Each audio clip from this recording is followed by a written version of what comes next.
ষষ্ঠীর দিন চলে গেছিলাম দিদির বাড়ি সকালবেলায়, আর সন্ধেবেলায় ঠাকুর দেখতে বেরিয়েছিলাম। এটা হচ্ছে দিদিদের সামনের ক্লাবের ঠাকুর। ভিডিও করা তো এখন প্রায় ছেড়েই দিয়েছি। তোমরা বলবে যে কেমন মেয়ে ভিডিও করে একবার করে আবার স্টপ করে দেয়, কিন্তু তাও ভিডিওটা আমার একটা ভালোবাসার জায়গা বলেই যখনই ক্যামেরাতে ফটো তুলতে স্টার্ট করি, ভিডিও একটা নয় একটা করেই নিই। তো তাই সেদিনকার ক্যাপচারটাই তোমাদেরকে দেখাচ্ছি। ইউটিউবে যখনই ভিডিও পোস্ট করি একটুখানি রিচটা বাড়ে, আবার আমি বন্ধ করে দিই, আবার সব স্টপ হয়ে যায়।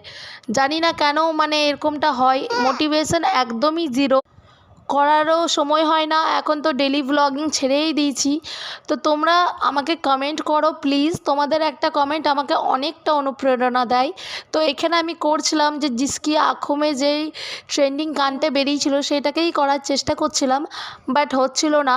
তো এইটুকুই আমার ক্লিপিংস। ষষ্ঠীর দিনকার একটাই ঠাকুর দেখেছিলাম দিদিদের ওখানে, তারপরে জামাইবাবুর দোকানে এসে বসে একটু খাওয়া দাওয়া করে তারপরে দিদির বাড়ি চলে গেছিলাম।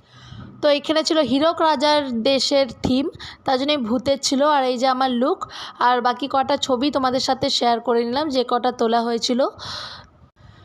তো ভিডিওটা কেমন দেখলে লাইক কমেন্ট অবশ্যই করবে, আর চ্যানেলটাকে সাবস্ক্রাইব করে আমার পাশে থেকো। আমার অনেক স্বপ্ন আছে এই নিয়ে, কিন্তু কিছুই হচ্ছে না।